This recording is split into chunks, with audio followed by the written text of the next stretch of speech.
Chatarine.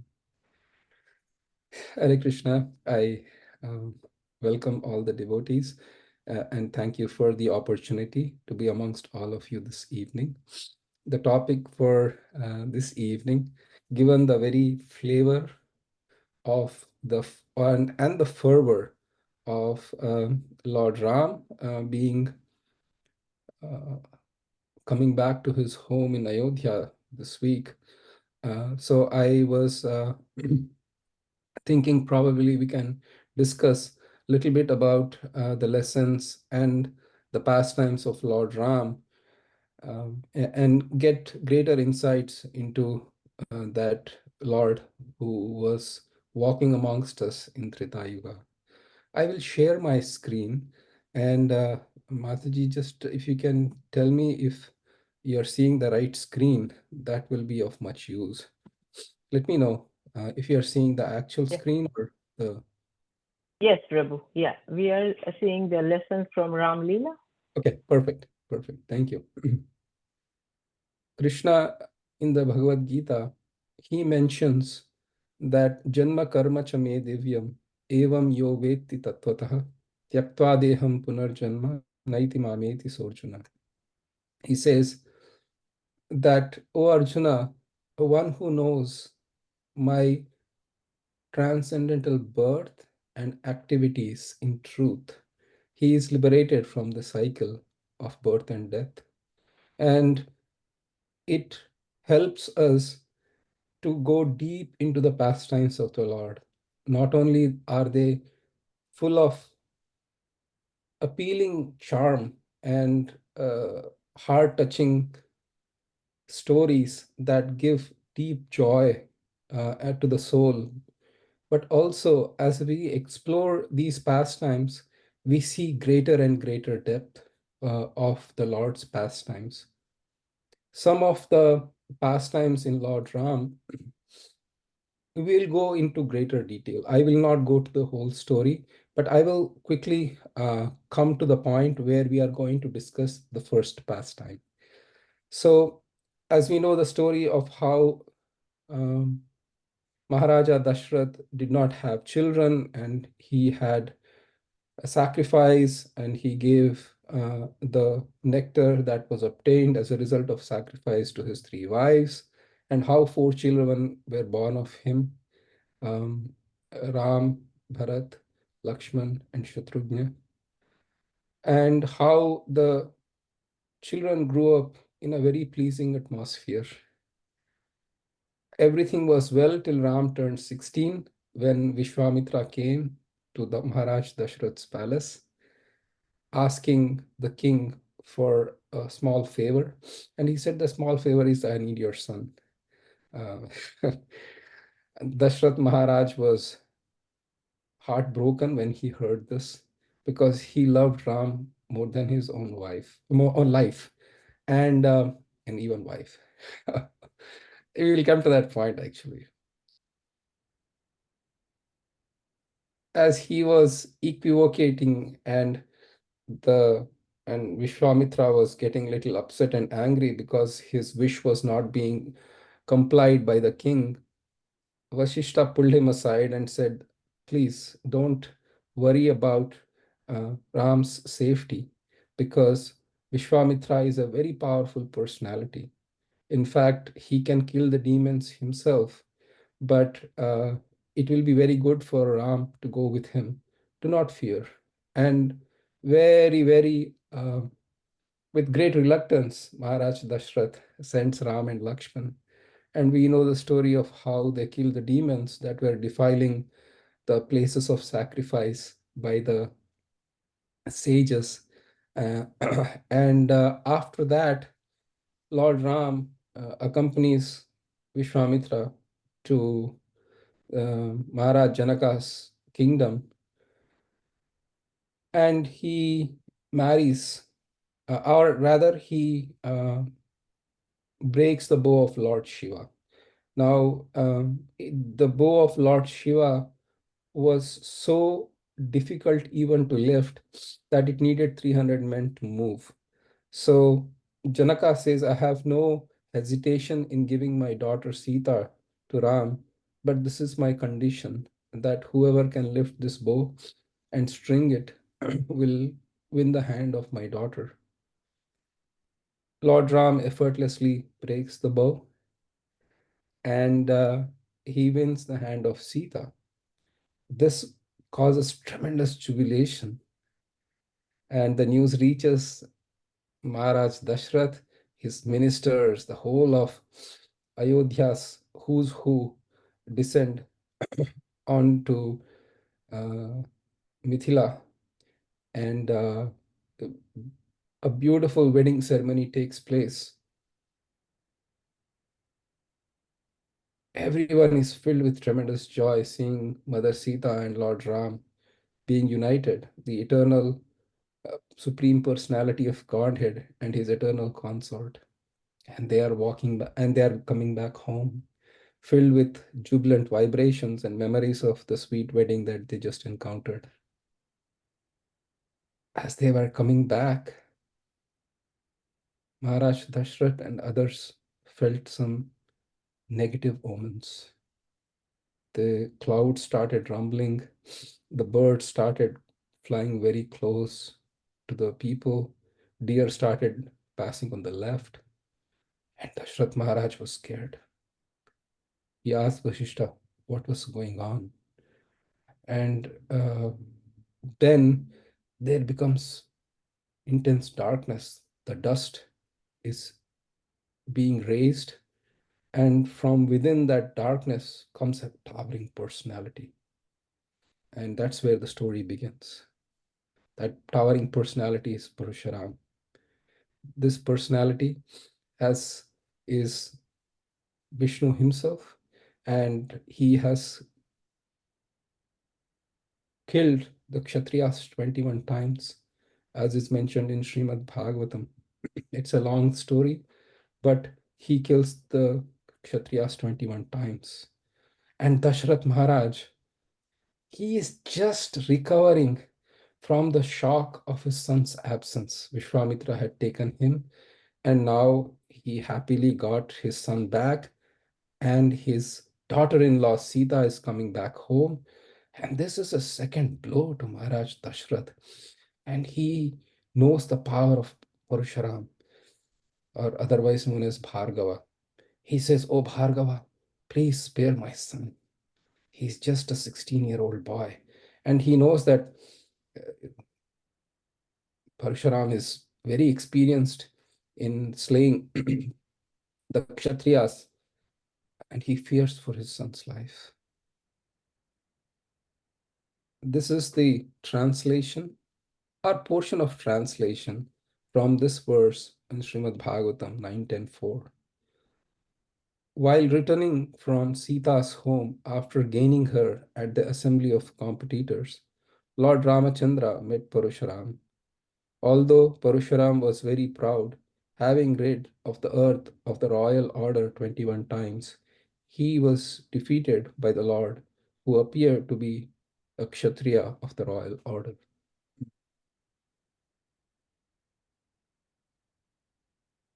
The story is that Parashuram, he challenges Lord Ram to an encounter.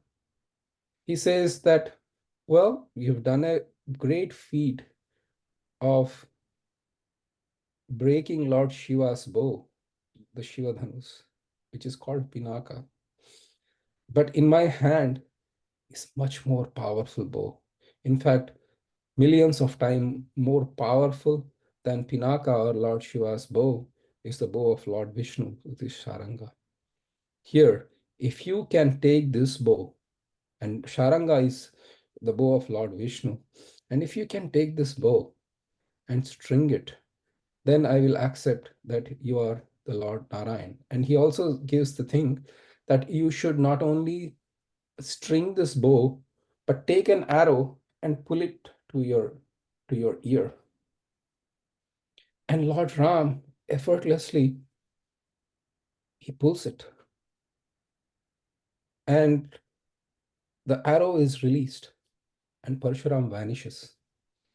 And everybody is marveling at this feat of Lord Ram. But let's go into a deeper for a minute. Parusharam is incarnation of Lord Vishnu. Lord Ram is Vishnu. Why was there fight between two Vishnus? What is the meaning of this particular fight? And it seems a little odd, isn't it? Uh, The deeper meaning is, according to Madhvacharya, there was a demon long time ago named Atula. Now, before we there was a demon named Atula. We'll continue with that story. He got a boon from Brahma saying that he can pervade everywhere and he will be killed when Vishnu is slain. Now that's a clever boon because Vishnu is defeated or destroyed. Now that's a clever boon because Vishnu can never be defeated or destroyed. So he got that boon, and with the help of Lord Shiva, that demon Atula was living in the body of Lord Parashuram. When Lord Ram pulled the bow and the arrow, he said, where should I release this arrow? Because once I set the arrow into the bow, I cannot put it back. It has to go somewhere. And this arrow is so powerful, it can destroy the entire universe. And Lord Parashuram says that you should aim the arrow at this particular demon whom I will call out in a minute. And he calls out Atula to come out. And as soon as Atula comes out, the arrow goes. And then that Atula is also the representation of the penances of Parashuram, and Parashuram is vanquished. So this is the deeper meaning of this particular encounter of two Vishnus fighting against each other. And Madhvacharya writes that these are the incredible, inconceivable pastimes of Lord Vishnu, because to the ordinary person and to the atheistic persons, they completely delude him. They will think, what gods are these? This is all mythology. One Vishnu, you say this is Vishnu, that is Vishnu, both the Vishnus are fighting. If they are fighting, then why can't we fight? So we can see how through this beautiful encounter, it shows the deeper meaning of the um, Lord's pastime of defeating Parshuram. The other aspect is Parshuram is considered the Shakti-Avesh avatar of Lord Vishnu. And Lord Vishnu and Shakti-Avesh avatars are jivas empowered by the Lord to have tremendous power, almost an equal level to the Lord, but nevertheless they are jivas. And it here this pastime exhibits that Vishnu Tattva in all places, under all circumstances, is superior to Jiva Tattva. And the fact that Mayavadis can think that merely by their liberation or gyan they can become God is completely refuted. So this is the first pastime that we go into detail this evening. The next pastime is, we know the story of how the Kaikeyi, influenced by her maid Mantra, reclaimed those two boons from Maharaj Dashrath. And that caused the banishment of Lord Ram for 14 years in the forest. It's a long story, but um, they were living in the forest in Chitrakoot, and we can see how Ravan, being influenced by lust, kidnaps Mother Sita after sending a golden deer in the form of Marichi. And Srila Prabhupada, he writes in this particular verse, the verse number 11. Then Lord Ramachandra wandered in the forest with his brother Lakshmana, as if very much distressed due to separation from his wife. Thus, he showed by his personal example the condition of a person attached to women. And with this pastime, you can see how the Lord, Srila Prabhupada actually clarifies in the purport that the Lord was playing the role of human being And the the difficulties that encounter when a man and women are associated are exemplified by the Lord externally, but internally, uh, where is the lamentation for Lord Ram, who is the supreme absolute truth? Where is the question of he not locating, because he says, I don't know where Sita is, and he's been kidnapped. So just like an ordinary person, he's lamenting, looking around in the forest, here, there, every which way, hoping he can find his wife. But he's the absolute truth. Because he's sitting in Ravan as Paramatma. All he can do is he can just suck the life air out of Ravan, and then Ravan will fall dead at the very moment that he plans to kidnap Sita. Or so many million things he can do. But it is just to show that this separation from Mother Sita for Lord Ram is in the mood of Vipralamba or separation. The that Vipralamba Bhav is highly exemplified in the Krishna Lila, but it is also shown in Ram Lila, where Lord Ram feels internally the Vipralamba Bhav, or union in separation from Mother Sita, and experiences an intense joy. So this is another lesson that we learn from the Ram Lila. We can take some questions, or maybe the question I have is, how long should I continue before I can take questions? Prabhuji, Hare Krishna. Yeah, you can go for 30-40 minutes. That's fine, and then we can go for question answer. And Okay, if you would like to ask question in between, you can go for that as well. okay, sounds good. I think, yeah, yeah, okay. So, so then again, a long story after Ravan kidnaps Mother Sita.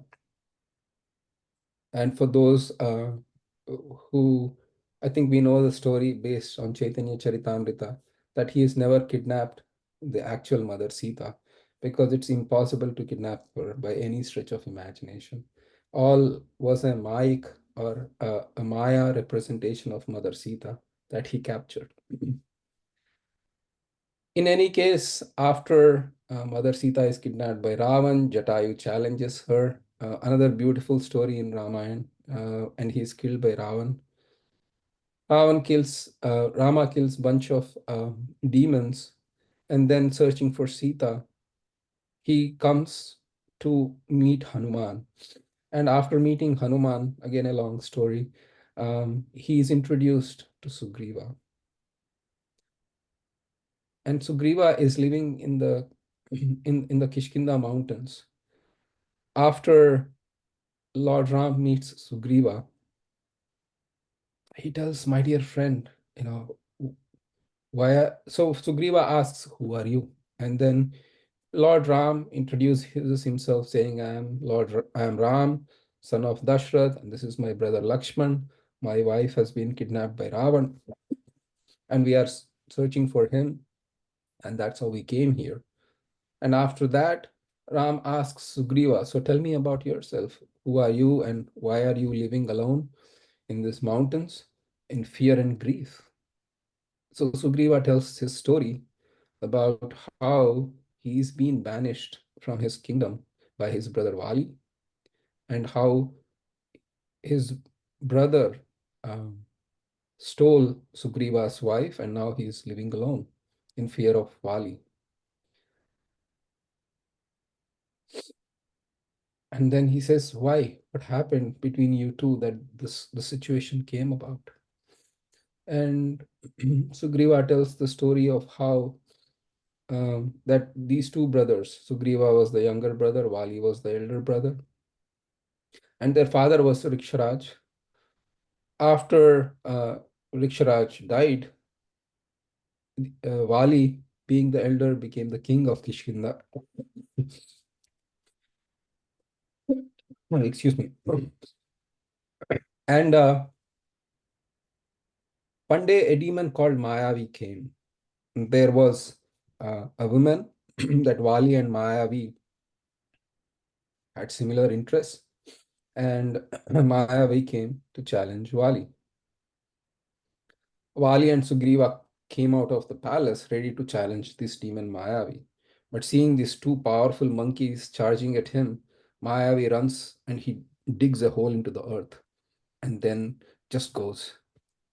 Vali says to Sugriva, "You stay outside. I'm going to go into this hole searching after this demon." And Sugriva stays outside standing guard while Vali goes inside running after. A whole year passes and there is no sight of Vali coming back. In fact, after some time, he sees there is a profuse blood flowing out of that particular hole or cave. And Sugriva, he's hearing the demon's sounds, but not his brother's sound. So he assumes the worst, thinking that his brother is dead. And the demon is victorious, Mayavi. So he closes that particular cave or hole with a huge boulder. And then he comes to his kingdom and tells everybody that Vali is dead. So the Vali's ministers, they don't delay anymore. They say that they coronate him as the king, and Sugriva is enjoying the kingdom. After some time, Vali comes to the kingdom, and he is so angry at Sugriva. Sugriva is overjoyed to see him. "Oh, my brother, you've come." And he explains, "I thought that the demon had killed you, and I waited for a year." And then Wali says, "I took 1 year to find that demon and kill him. And by the time I came out, that the hole was blocked with a huge boulder. And you are the person who tried to steal my kingdom and my wife, and you left me dead there." And Sugriva says, "No, no, no, no, that is not the case. It's a genuine case of me thinking that you are dead, and now I'm ready to be your servant again. And here is your throne. Please take it and please rule like you were ruling before." But Vali is not placated, and he chases Sugriva out of the kingdom.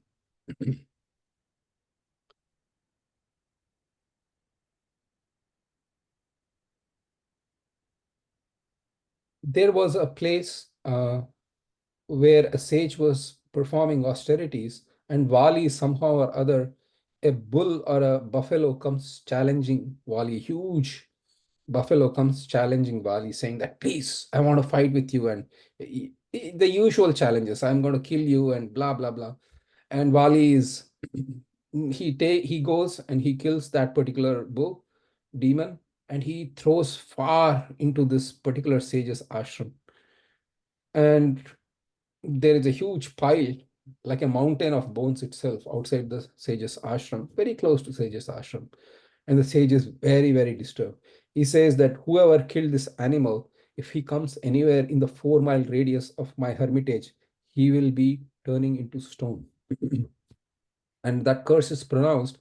So Sugriva is knowing that curse. He knows that Vali cannot come and attack him. So he's constantly living in the fear of his elder brother, who was more powerful.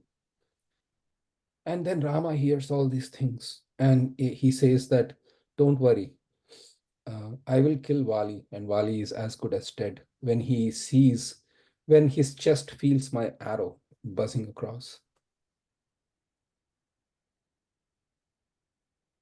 And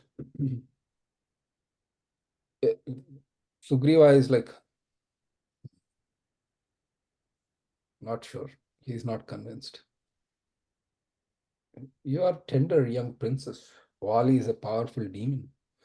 He he says to Ram that, "You see this huge palm tree? He picks these palm trees, and like a elephant picking up a sugar cane. So that is the power of Vali. I don't think you can uh, you can defeat him. So Ram says that he takes an arrow and he shoots through the seven palm trees, and the arrow disappears into the earth. And then, seeing this prowess of Lord Ram, Sugriva says, "Yep, Vali is as good as dead." So,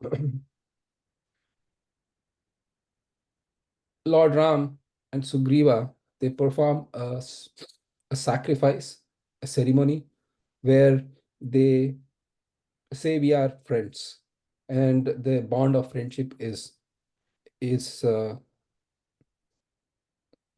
made official over that particular ceremony.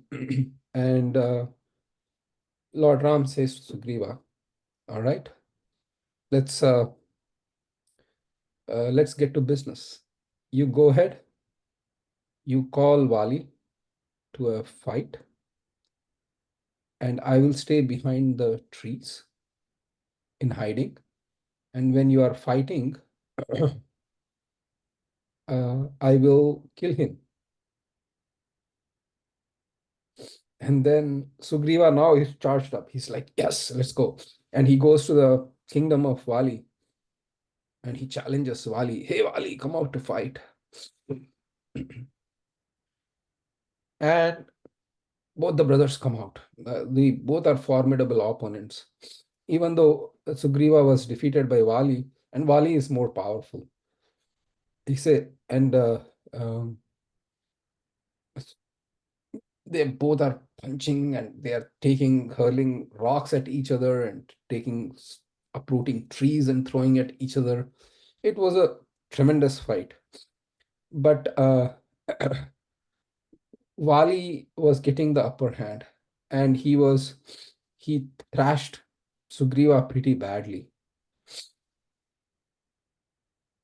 And Wali says, "I'll leave you with your life. You know, just go away. Don't show my face to you. Don't show my face. Just." And he spares his life. Sugriva comes back and a little bit upset with Ram. "What happened?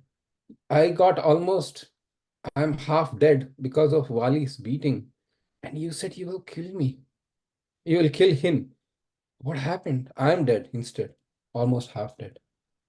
And Lord Ram said, "Well, since you both were fighting, I couldn't recognize uh, who was who in that fighting.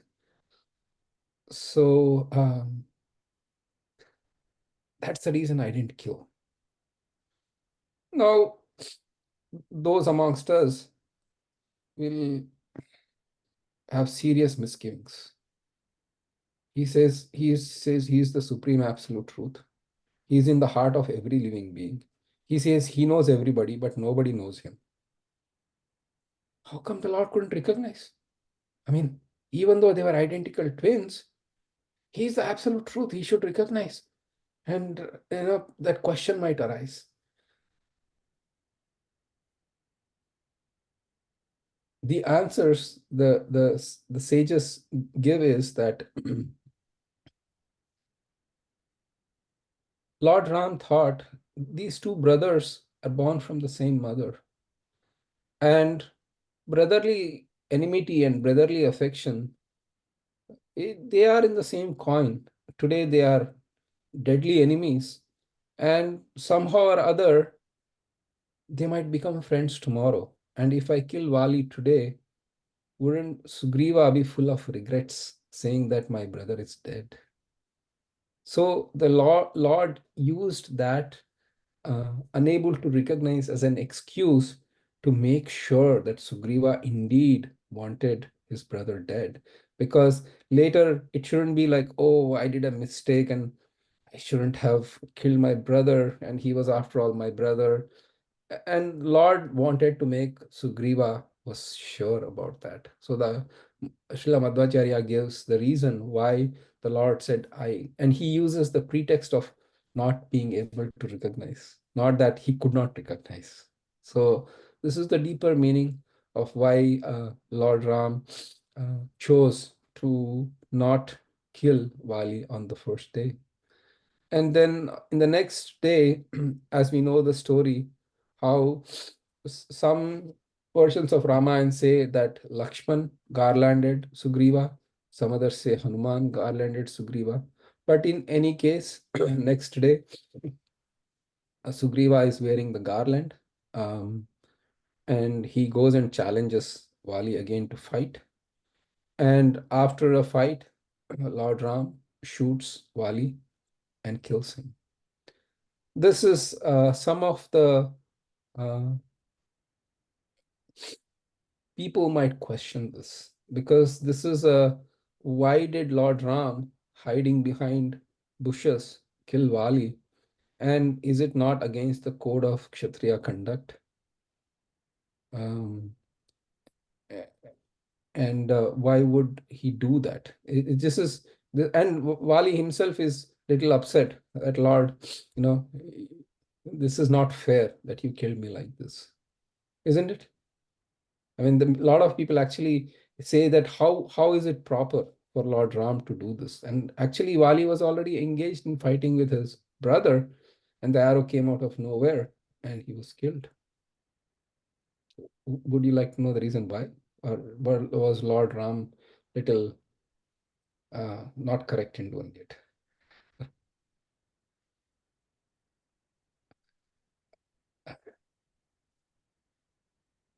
Vali actually is an expansion or son of Lord Indra, and even though he was born of Riksharaj, there was an amsha of Indra in Vali.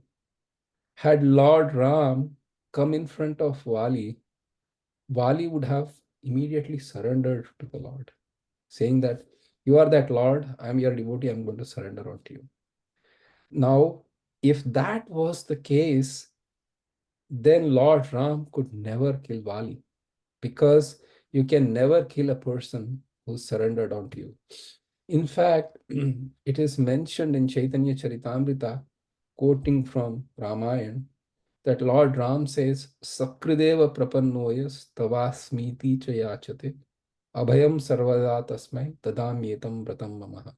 He says, Sakrideva prapannoyas. Even at least, even once the person says, Oh Lord, from today I am yours. Sakrideva prapannoyas tavasmiti cha yachate. He comes and he pleads to me. From that day onwards, Abhayam Sarvada, that I am going to give him at all time fearlessness. And it is not that Lord is saying, that's my word. Word can be broken, word is here and there. But for Krishna, the word can be never broken. Even if he casually says this will happen, it will happen. But the Lord here is saying, Vratam Mama, it is my vow that I'm going to protect that person. So had Vali come in front of Lord, and he would have seen that, oh, it is Lord Ram, I'll surrender. Had he surrendered to Lord Ram, then he couldn't have killed Vali. If he couldn't have killed Vali, which means his word would have gone in vain to Sugriva. So he says to Sugriva that I will kill your brother. So you can see how this was one reason why it is mentioned. And uh, the other thing it's mentioned is that um, Sugriva and Vali were monkeys. So Lord Ram, he's a he's a prince, so hunting is allowed and permissible. Uh, when you are hunting animals, it's permissible to stay behind the bushes and kill. And one last point is Lord Ram says is that assume that I will not treat you as an animal out for a hunting expedition, but I'll treat you as a human being. The very fact that you stole your brother's wife uh, is a point where one could, a death sentence is not inappropriate. So, and then he asks Wali, Wali, I can give your life back. Do you want your life back? And Wali says, no, I don't want my life back. Blessed are those people who die in your presence. So I'm so grateful, and I don't want my life back. And he reconciles with Sugriva at that point of time. He says, Sugriv, please take over this kingdom, and my son Angad, make him the heir to your throne after you're done. So, and then Vali leaves his body. So this is the beautiful pastime of how uh, Lord Ram, pastime of killing Vali happens, because it was not that, and the people might say that it's mentioned in Bhagavatam that the sun goes around in its orbit because of fear of him. The winds blow out of fear of him. And Yamaraj, out of fear of him, goes around reclaiming the souls when their time has come. So, if every personality that is so powerful fears the Lord, what fear had Lord from an insignificant monkey like Vali, which would have made him kill from behind? Modern context, people use this as, oh, this is so bad. The upper caste people would oppress the lower. You can see how it becomes a very travesty and a very unsavory way of interpreting the pastimes of the Lord. So this is the lesson that we learn from the episode of Wali.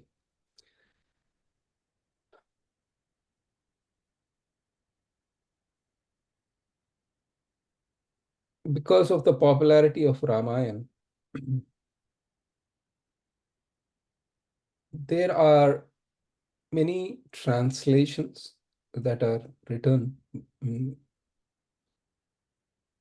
by many people.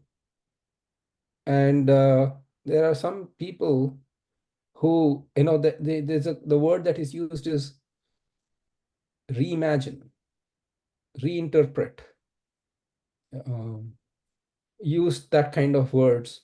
And let's take an example. Srila Prabhupada, he writes, sometimes Lord Ramachandra's activities are described in terms of one's own imaginations, speculations, or material sentiments. But the characteristics of Lord Ramachandra should not be handled as something imaginary. And it has become common in the modern world that many so-called authors, they take Ramayana and they just twist it. And just to give you, this is one of the reinterpretation, and this is the theme of one of the novels. I'll suppress the name and the novel and everything. So this is what is done in that novel by this author. In retelling, it is Sita, after being abandoned by Purushottam Ram, embarks on an arduous journey to self-realization. Along the way, she meets extraordinary women who have broken free from all that held them back, husbands, sons, and their notions of desire, beauty, and chastity. The minor women, characters of the epic as we know it, Shurpanaka, Renuka, Urmila, Ahalya, steer Sita toward an unexpected resolution. Meanwhile, Ram too must consider and weigh out his roles as a king of Ayodhya and as a man deeply in love with his wife.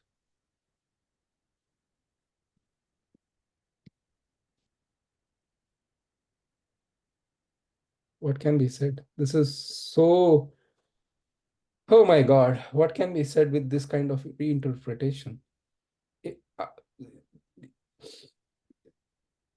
Anyways, so Avaishnava Mukodgirnam, Bhutam Harikatamritam, Sarpo Shravanam Naiva Kartavyam, Sarpo Chishtapayam Yatha. It is said by Sanatan Goswami that Avaishnava Mukodgirnam. So, from those who are not devotees, uh, the stories emanating from their mouths. Bhutam Harikatamritam. What is emanating? That Harikatha that purifies this entire world. Bhutam Harikatamritam. Shravanam Naiva Kartavyam. Please do not hear uh, the stories of Lord Hari from these Avaishnavas, because it is like milk that is touched by the serpent. Really, the milk is the superfood, miracle food. But it's touched by the serpent, then it just spoils the whole thing. So we should take time to understand Ramayana as it is passed down by our acharyas. as who have seen the truth, as who have experienced the truth, and then give us the appropriate thing. We as devotees might not go and pick up a novel based on somebody's imagination and somebody's horrible ideas of liberation of somebody, whatever be it, but rather, what is given based on our parampara.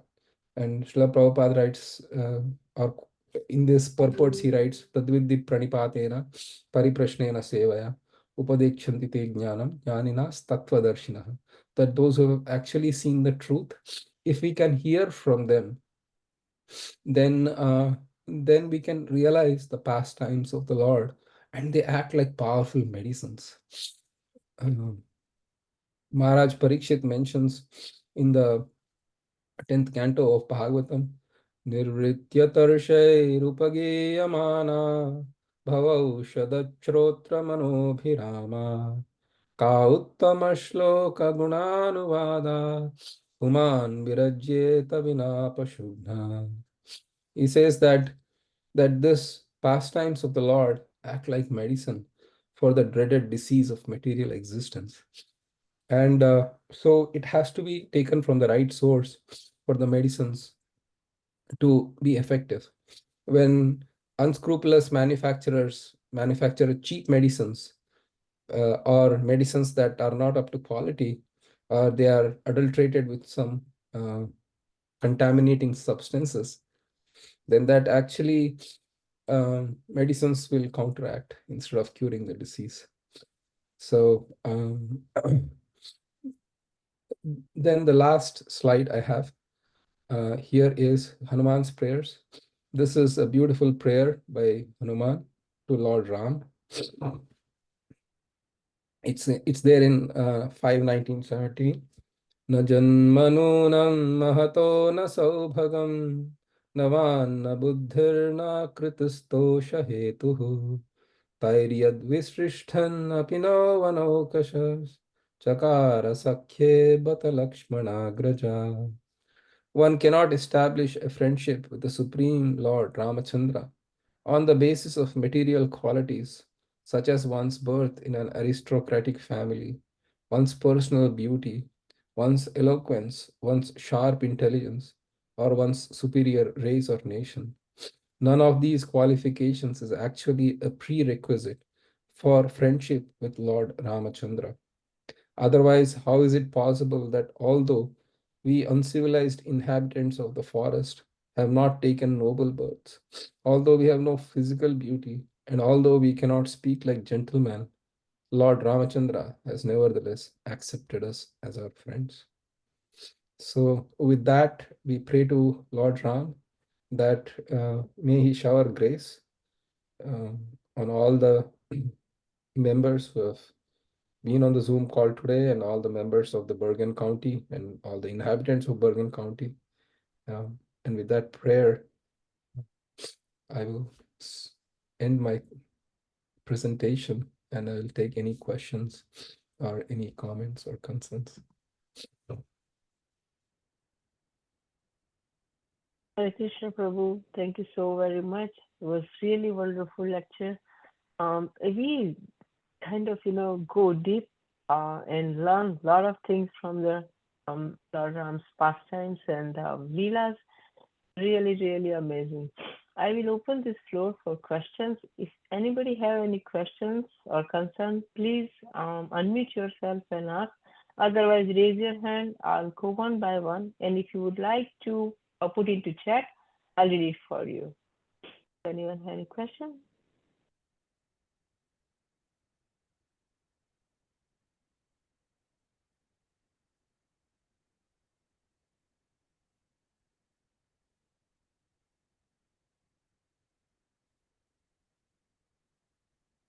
Right. I Hare think Krishna. Sankarikor Mataji have raised her hand. Yes. Yes, Mataji, please go Thank you, ahead. Mataji. Hare Krishna Prabhu, thank you so much. First, please accept my humble obeisances. All glories to Srila Prabhupada. Thank you so much, Prabhu. This was an amazing class. As you said very rightly, that given the fervor of how our week has started, It was so apt. And Prabhu, thank you for taking us deeper into the Leelas. I've heard the Vali part of it, but the Parshuram story, that was something very, very new. And yes, it just brings us the perspective of, Vishnu versus Vishnu. Can that happen? But such a rare scene in our history. So that was amazing, Prabhu. Prabhu, another question that a lot of people raise is that Maryada Purushottam, why he had to let go of Mother Sita only because a washerman on a washerman's word. That too when she was expecting the two children. So if you have little insights on that.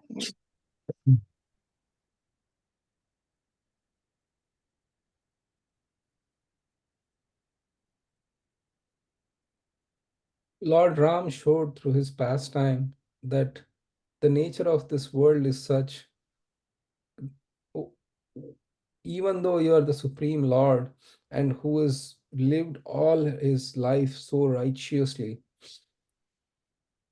and it was an open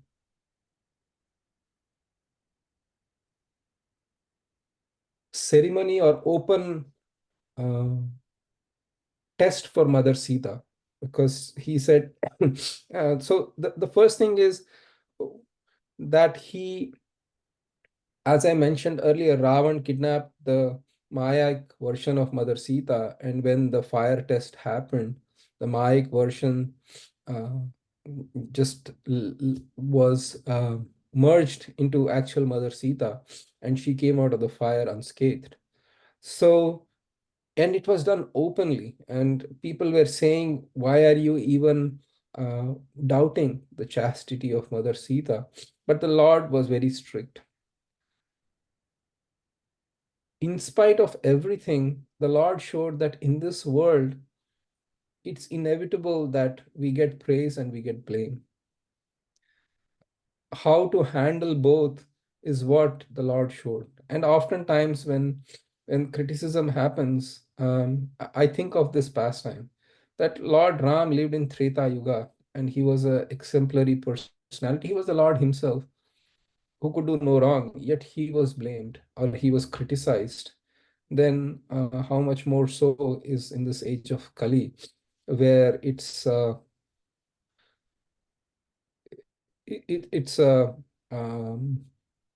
it's just an age of anomalies. The other point he wanted to show was um, that as a king he would put the people first and his own um, comforts later, and that's the reason why he was why it is called Ram Raj, not Krishna Raj, even though Krishna is the supreme personality of Godhead. So it was that level of dedication to his subjects that made Lord Ram the ideal king. That's my understanding, Madhusudhan. Yeah, thank you so much, Prabhu. As I was thinking of this particular pastime, I was, as you said, why it is not Krishna Radha.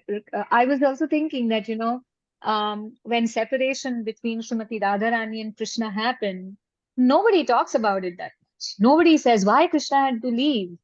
Yeah. Because they think, oh, okay, they were not married, so it's okay, but when, but this thing is such a big thing. Like, people oftentimes I've heard this question that, oh, why he had to leave. And although we understand the Vipralamba Bhav and all that things that goes into that, that how Lord Rama was not that he was relishing his stay without Mother Sita. He himself, he never slept on bed after that, and he only survived on Kandamul after that, as long as he was there ruling Ayodhya. But I was just thinking that this lack of spiritual knowledge about the tattva of who Srimati Radharani is and who Mother Sita is.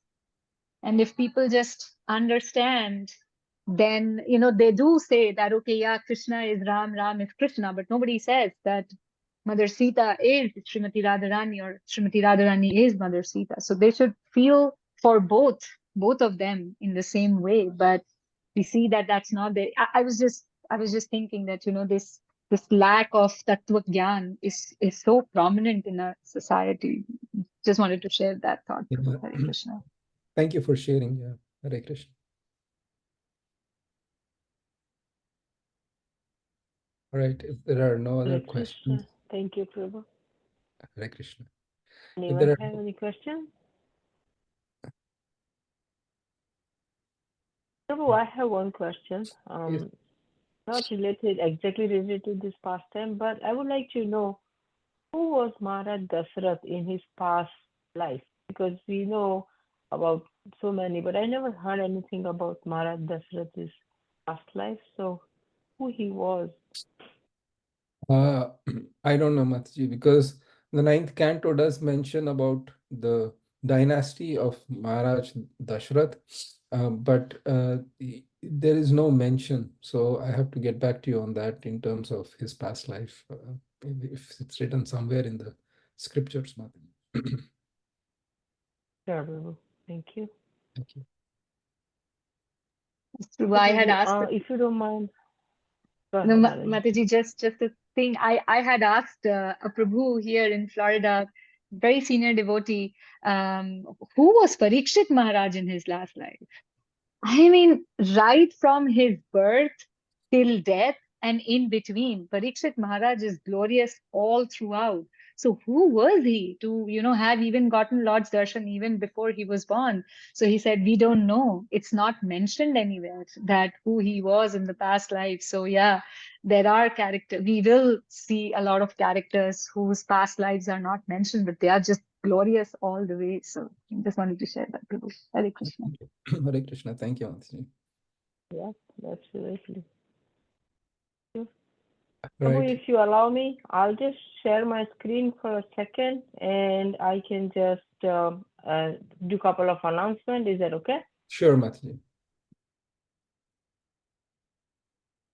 So, thank you, Prabhu, for nice lecture. I would like to announce a couple of programs we are running in ISKCON of Bergen County. So today we had you speaking on the Lila's lessons. Sunday we have really grand program that Gita Jayanti presentation by kids. So we conduct every Sunday program from 4:30 to 6:30.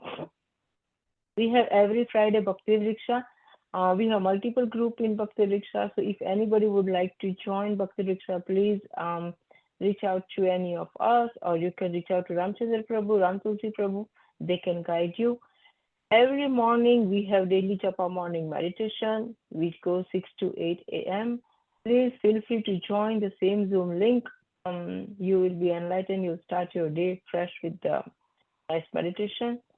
Every day we are reading the Bhagavad Gita for 15 minutes. So that is 12 a.m. to 12:15 p.m. Sorry, 12 p.m. to 12:15 p.m. And if you need more detail on our upcoming program, please visit our calendar or Bergen site, ISKCON of Bergen County. I'm going to post it into the chat group. So please feel free to join and ask to join the WhatsApp group. So thank you. I would stop sharing here, and Prabhu, over to you. If anybody have any question, we can take the questions. No, I just want to thank all of you for your kind attention and allowing me to be um, a part of this Sangha on Zoom.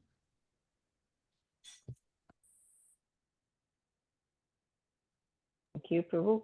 It was really amazing listening from you, and thank you, everyone. Before we depart from this meeting, I would like to pay obeisances to each of you. So we'll end this with the Vancha Kalpatarubhyascha Kripa Sindhu Vacha Patitanam Pavanebhyo Vaishnavebhyo Namo Namah. Hare Krishna. Hare Krishna. Hare Krishna. Hare Krishna. Thank you, Prabhu. Hare Krishna. Hare Krishna.